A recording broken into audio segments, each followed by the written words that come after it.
The bell above the door of petal and stem chimed a frail, tinny sound, a melody of hope that felt increasingly out of tune with reality. Clara adjusted a stray sunflower, its heavy head drooping as if in shared exhaustion. The shop was her sanctuary and her prison, a fragrant, colorful tomb filled with the ghost of her husband, David. Outside, the world bustled with a purpose she no longer felt a part of. Inside, the air was thick with the scent of lilies and loss, a sweet perfume that couldn't mask the underlying odor of decay from unsold stock she couldn't afford to replace. Her hands, usually steady as they wired a corsage or trimmed a rose, trembled slightly. It had been a year since David's accident, and the town's sympathy had long since curdled into a quiet, pitying indifference. She was the widow, the sad story whispered over coffee at the diner next door, a fixture of sorrow on a street that preferred to look the other way. Today, the indifference was about to be shattered. A shadow fell across the threshold, large and menacing, eclipsing the gentle afternoon light. It wasn't a customer. It was Mark, David's brother. He filled the doorway, his expensive suit looking garish and predatory amidst the soft pastels of the shop. He didn't bother with a greeting. His eyes, small and hard, swept over the wilting inventory, a cruel smirk twisting his lips. "Still playing with flowers, Clara?" he sneered, his voice a low rumble of contempt. "This place is a joke." A money pit. Clara's spine stiffened. She wiped her hands on her worn apron, her knuckles white. "What do you want, Mark?" Her voice was quiet, but it didn't waver. It was a tone she had perfected over months of his harassing phone calls and thinly veiled threats. He wanted the insurance money. He believed David's life had a price tag, and he was the rightful collector. He saw the shop not as David's legacy, but as a squandered asset. He stepped inside, the delicate bell protesting his entry with a frantic jingle. He ran a dismissive finger over a dusty shelf, his touch leaving a smear. "I want what's mine, what's owed." David would have wanted me to be taken care of. It was a lie, a perversion of David's memory that made bile rise in Clara's throat. David had despised his brother's greed, his soulless ambition. A few neighbors walking past glanced in. They saw Mark's aggressive posture, Clara's pale, defiant face. They saw the brewing storm and, like sensible people everywhere, they quickened their pace, their gazes dropping to the pavement. They heard nothing. They saw nothing. Her isolation was a glass wall, and Mark was the stone hurtling toward it. The confrontation escalated with the brutal swiftness Mark favored. He saw himself as a force of nature, a storm that weaker things simply had to endure. He strode deeper into the small shop, his polished shoes scuffing the worn wooden floorboards that Clara swept clean every morning. "I'm done being patient," he declared, his voice rising, designed to carry, to humiliate. He gestured expansively at the buckets of flowers, the carefully arranged bouquets. "This fantasy is over. You're going to sell this dump, give me my half of the insurance payout, and get on with your miserable life." Clara stood her ground behind the small wooden counter that served as her workspace. On it sat a framed photo of her and David, their faces pressed together, smiling under a summer sun. It was her anchor. "There is no your half, Mark," she stated, her voice still low but now laced with a cold fury. David's policy was for me to keep his dream alive. This shop was his dream. Mark laughed, a short, barking sound devoid of humor. His dream? His dream was a failure just like him. And now it's your failure. He reached out and knocked a vase of pristine white roses off the counter. It shattered on the floor, the water and glass spreading like a stain, the perfect blossoms crushed and broken. The sound was a gunshot in the quiet room. Outside, Mrs. Gable from the bakery paused, her hand halfway to her mouth, before turning away and scurrying into her own shop. Mr. Henderson, the hardware store owner, pulled down his front shade, a clear signal that he was closed to the matter. They were not cruel people, not really. They were simply afraid of the mess, of the shouting man in the expensive suit, of the raw, ugly grief that had breached its containment. They had their own struggles, their own quiet lives to protect. Clara's crisis was not their own. She looked at the ruined roses, each petal a tiny, silent scream. A single tear escaped and traced a path through the light dusting of pollen on her cheek. It was not a tear of sadness, but of pure, unadulterated rage. "Get out," she whispered, the words barely audible. Mark leaned forward, planting his palms on the counter, his face inches from hers. His breath was sour. "I'm not going anywhere. Not until I get what I'm owed." He picked up a bunch of daisies, cheap and cheerful, and methodically began tearing the heads from the stems, letting the white and yellow petals flutter down onto the wreckage of the roses. "See? It's all just garbage. Worthless." He was not just destroying her inventory. He was desecrating a memorial, tearing apart the last tangible piece of her husband she had left. And the world outside simply pulled its shades and walked on by. The scent of the crushed daisies filled the air, a sickeningly sweet smell that mingled with the damp earthiness of their broken stems. It was the scent of violation. As the petals fell, Clara's mind fled from the wreckage on the floor, seeking refuge in memory. She saw David, his hands covered in soil, a smudge of dirt on his nose as he knelt in the small greenhouse he'd built behind their first apartment. He wasn't a businessman, he was a gardener.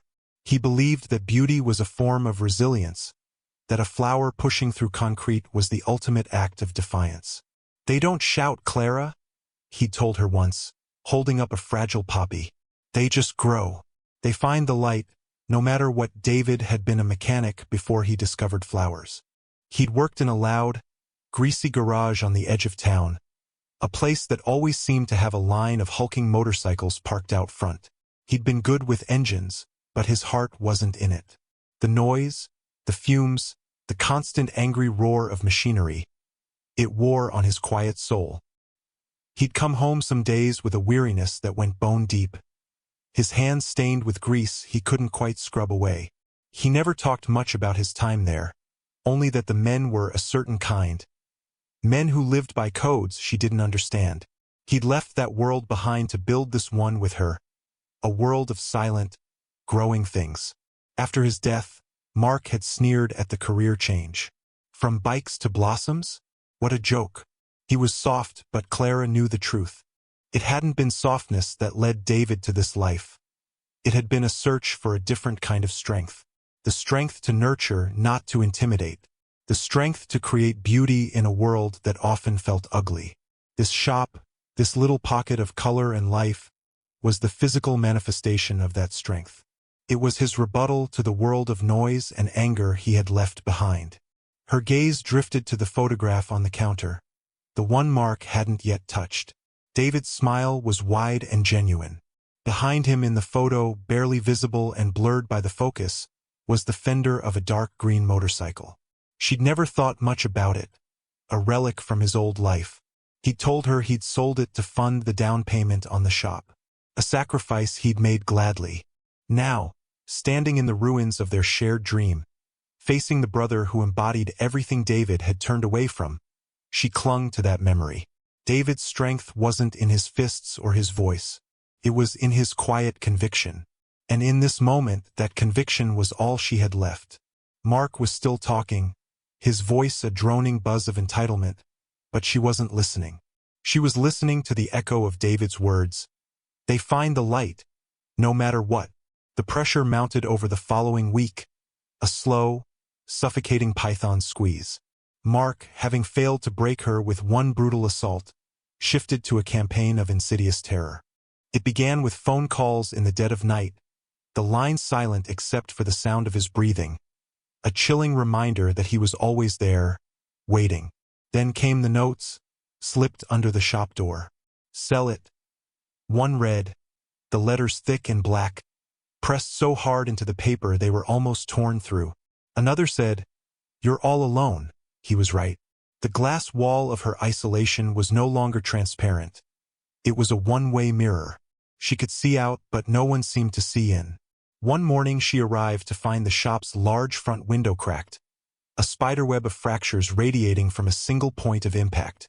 It wasn't shattered, just broken enough to be a constant, visible threat. She called the police. An officer, a young man with a tired, bored expression, came and took a report. "It's probably just some kids, ma'am," he said, clicking his pen. "You mentioned a dispute with your brother-in-law?" When she nodded, he sighed. "Look, these family matters, they get messy. Without a witness, there's not much we can do.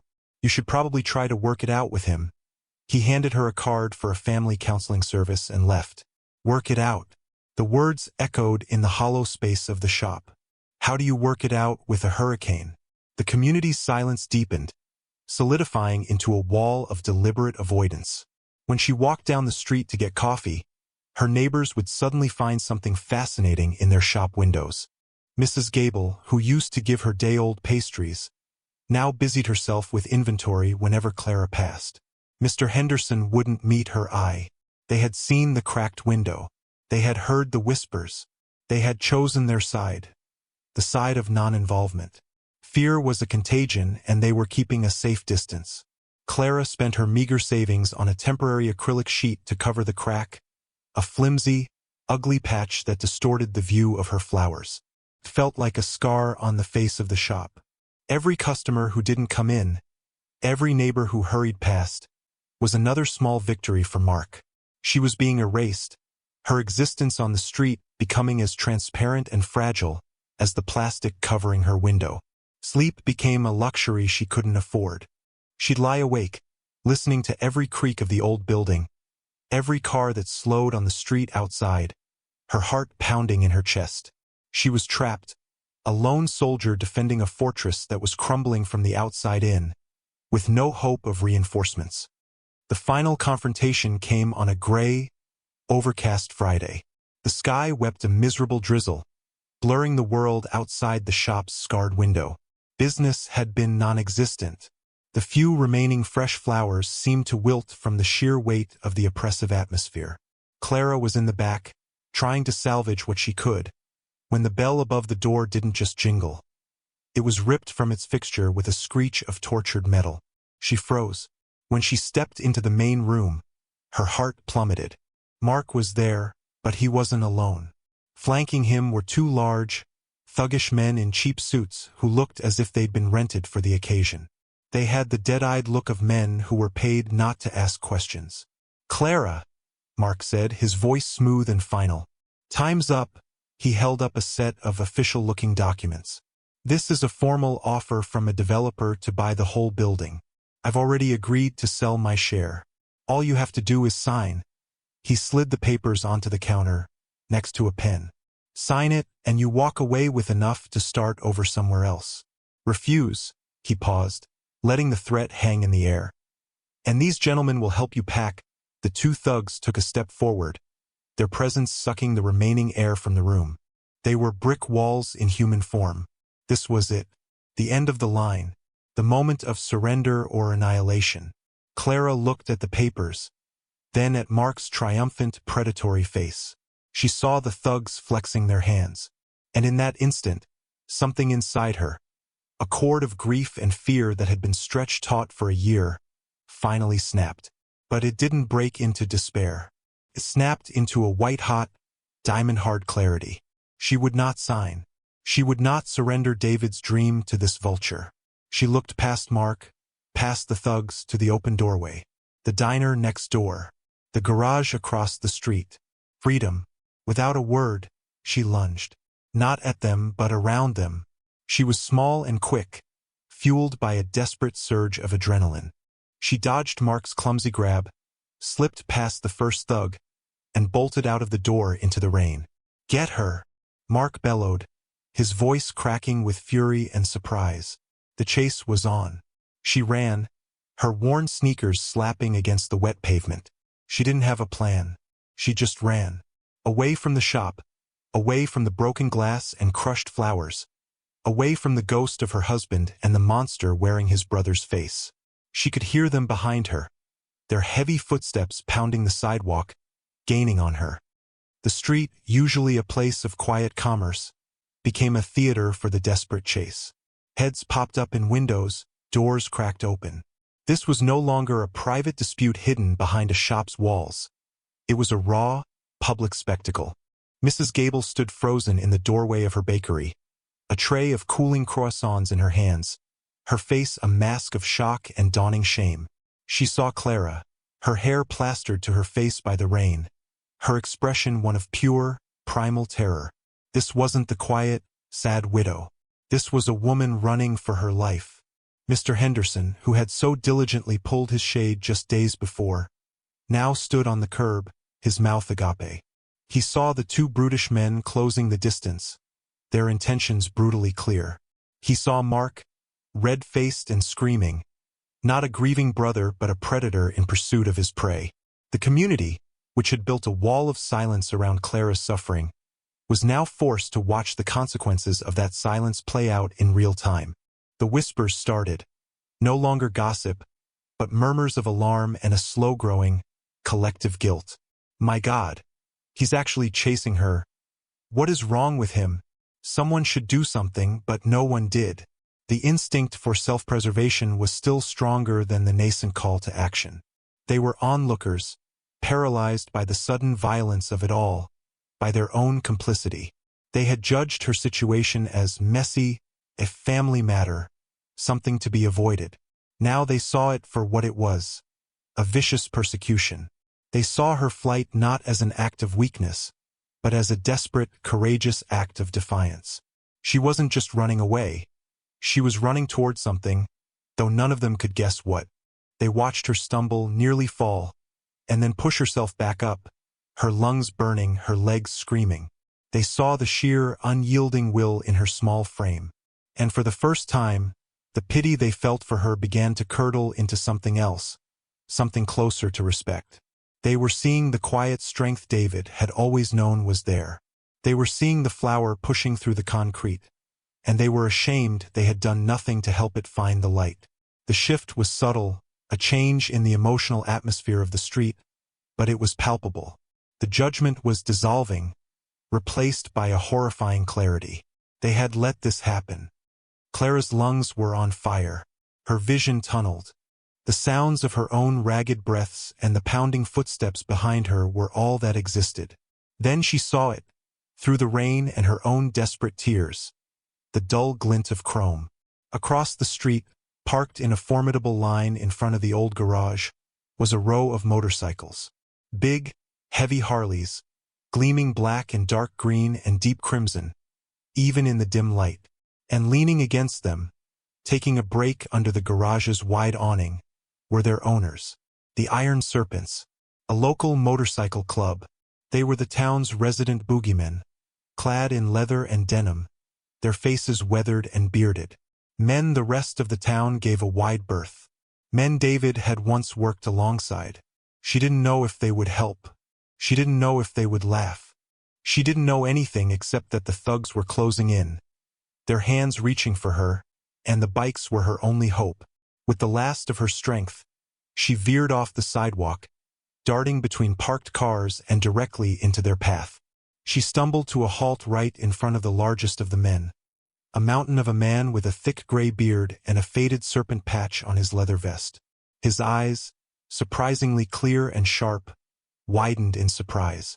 "He's chasing me," Clara gasped, the words ripped from her throat. She pointed a trembling finger back the way she had come. "Please, he's chasing me." At that exact moment, Mark and his two goons broke through the line of cars, their faces contorted with rage. They stopped short, their momentum killed by the sudden, immovable wall of leather and steel that had materialized before them. The scene froze. The drizzle, the distant traffic, the entire world seemed to hold its breath. The bikers, who had been laughing and talking a moment before, went utterly still. They didn't draw weapons. They didn't shout. They simply turned. As one, a dozen men straightened up from their lounging positions. The easy camaraderie vanished, replaced by a silent, focused intensity. The man Clara had run to, the one they called Bear, took a half-step forward, placing himself between her and her pursuers. His sheer size was a statement. The rain dripped from the brim of his leather cap. He didn't look at Clara. His gaze was locked on Mark. The low, guttural growl that rumbled from his chest was more menacing than any shout. "You got a problem?" he asked, The question not an inquiry but a judgment. The air crackled. Mark, so confident and domineering moments before, faltered. His eyes darted from one stony face to the next, taking in the faded patches, the scarred knuckles, the absolute lack of fear in their eyes. This was a force he couldn't bully, a wall he couldn't break. His rented muscle looked suddenly less imposing, their cheap suits seeming flimsy and absurd against the backdrop of worn leather and road-hardened resolve. The brotherhood had risen. Bear's eyes, chips of flint in his weathered face, narrowed on Mark. He ignored the two hired thugs, dismissing them as irrelevant. His focus was entirely on the man in the expensive suit, the source of the woman's terror. "I asked you a question," Bear rumbled, his voice a low vibration that seemed to come from the pavement itself. "You got a problem with the lady?" Mark, flustered and stripped of his alpha male bravado, tried to regain control. He straightened his tie, a pathetic gesture of authority. "This is a private matter," he blustered. "It's a family dispute.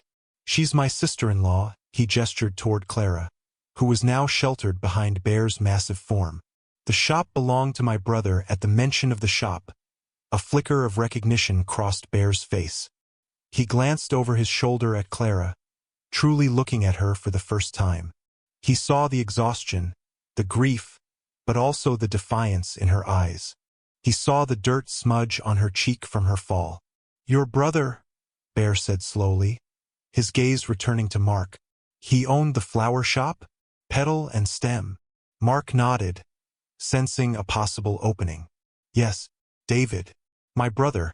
David, the name hung in the air, a key turning a lock in Bear's memory. The hard lines of his face softened for a fraction of a second. He looked past Mark, his eyes unfocused, seeing a ghost from years ago. He saw a young, quiet mechanic with grease on his hands and dreams in his eyes. A kid who could tune a carburetor blindfolded, but who would rather talk about the wildflowers growing in the cracks of the asphalt. "David Miller," Bear said, the name a statement, not a question. He then looked directly at Clara. "You're David's wife." Clara, trembling, could only nod. Bear turned his full attention back to Mark, and now his expression was one of cold, profound disgust. "I knew David," he said, his voice dropping, each word landing like a hammer blow. "He worked here. He was a good kid, quiet, but solid. He once stayed up all night in a storm to fix my bike so I could get to my mother's bedside before she passed." He jabbed a thick finger toward Mark. "And I know you. You're the Leach brother he always talked about. The one who only ever saw him as a bank account." The reveal hit Mark like a physical blow. The color drained from his face. This wasn't some random encounter. This was personal. This was a debt being called in, but not the kind he understood. "David," Bear continued, his voice resonating with the weight of a forgotten loyalty, "was one of us. He was a prospect. He chose a different path. He chose her," he nodded back at Clara, "and that flower shop, and we respected that choice." He took another step forward, closing the distance until he towered over Mark. "But that doesn't mean he stopped being family. And you," he spat the word, "are messing with family." The word family echoed down the rain-slicked street, carrying a weight that the onlookers, the neighbors, and most certainly Mark, could feel in their bones. It was a decree, a line drawn in the wet cement. The two thugs, who had been shifting nervously, took a half-step back. This was not what they had signed up for. This was not a simple intimidation job. This was an intrusion into a tribal matter, a violation of a code they suddenly, terrifyingly, understood they were on the wrong side of. Bear didn't need to give a signal. The other bikers began to move, a slow, deliberate choreography of menace. They didn't surround Mark. They simply fanned out, creating a semicircle that was both a cage and a courtroom. One biker, a lanky man with a long braid, calmly took out his phone and began recording. Another, with hands the size of dinner plates, simply cracked his knuckles, the sound like rocks grinding together. "You're going to leave," Bear said to Mark, his voice now devoid of all emotion. It was a simple statement of fact. "You're going to leave this town. You will not call her. You will not write to her. You will not come within 100 miles of this place again. The property dispute is over. Her lawyer will be in touch with yours. Mark, his face pale and slick with a mixture of rain and sweat, opened his mouth to protest, to argue, to salvage a shred of his shattered authority. You can't, he began. Bear's hand shot out and gripped the front of Mark's expensive suit jacket, bunching the fine material in his fist. He lifted Mark effortlessly until they were eye to eye. This is not a negotiation, Bear said, his voice a deadly whisper. He then turned his head slightly and called out, Preacher, you still got that friend over at the county clerk's office? A biker with a surprisingly gentle face and a silver cross hanging from his neck nodded. I do. Good, Bear said, his eyes still locked on Mark's. Have him put a lien on every asset this piece of trash owns, pending investigation into harassment and extortion. Let's see how his developers feel about that. He released Mark, shoving him backward. Mark stumbled. His facade completely crumbled, revealing the sniveling coward beneath. He looked at his hired muscle for support, but they were already backing away, their hands raised in a gesture of surrender. They wanted no part of this. Bear turned his back on Mark, a gesture of ultimate dismissal, and faced Clara. His expression softened. Come on, he said gently. Let's go fix your shop. He and two other bikers began to walk her back toward Pedal and Stem, leaving the rest of the club to form a silent, menacing escort for Mark's departure. The community watched, stunned into silence, as the bikers, the town's supposed outlaws, became its redeemers.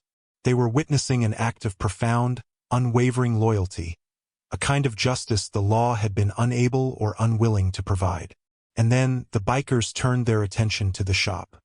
The procession back to Pedal and Stem was a strange and silent one. Clara walked in the center, flanked by Bear and another biker she now recognized as Preacher. The rain had softened to a fine mist. As they approached the shop, the neighbors who had been watching from a distance began to emerge from their doorways. Mrs. Gable appeared, holding a box tied with string. Mr. Henderson came out of his hardware store, carrying a toolbox. They didn't speak, not yet. They just watched, their faces a mixture of awe and shame. The bikers ignored them. Their focus was on the shop, on the damage that had been done. The cracked window loomed like a wound. The bell lay broken on the floor inside. Bear surveyed the mess. The shattered vase, the crushed flowers, the scattered petals, and a muscle tightened in his jaw. He turned to his men. Spade, you're on the window. Measure it up. Henderson, he called out, his voice carrying across the street to the hardware store owner, who flinched as if struck. I need a sheet of plywood to board this up for the night, and your best glazier's number for the morning. Mr. Henderson, startled to be addressed directly, simply nodded and hurried back into his store to comply. Another biker, a wiry man with tattooed arms, knelt and began carefully picking up the shards of the broken vase. He handled the pieces with a surprising delicacy. Preacher found a broom and dustpan and started sweeping the ruined petals into a pile, his movements methodical and respectful, as if he were cleaning a sacred space. Clara stood in the middle of it all, overwhelmed. These large, intimidating men were moving through her fragile world with a gentle purpose, their gruff exteriors belying a deep, unspoken tenderness. They were mending what had been broken, not just physically, but emotionally. Mrs. Gable approached hesitantly, holding out the box. These are for you, she mumbled, not quite meeting Clara's eyes. They're fresh. Almond croissants. David always liked them. Clara took the box, her hands trembling. Thank you, she whispered. It was more than a pastry. It was an apology, a bridge across the chasm of silence. Then, Bear did something that solidified the moment in time. He walked over to the counter, picked up the framed photo of Clara and David, and gently wiped a smudge from the glass with his thumb.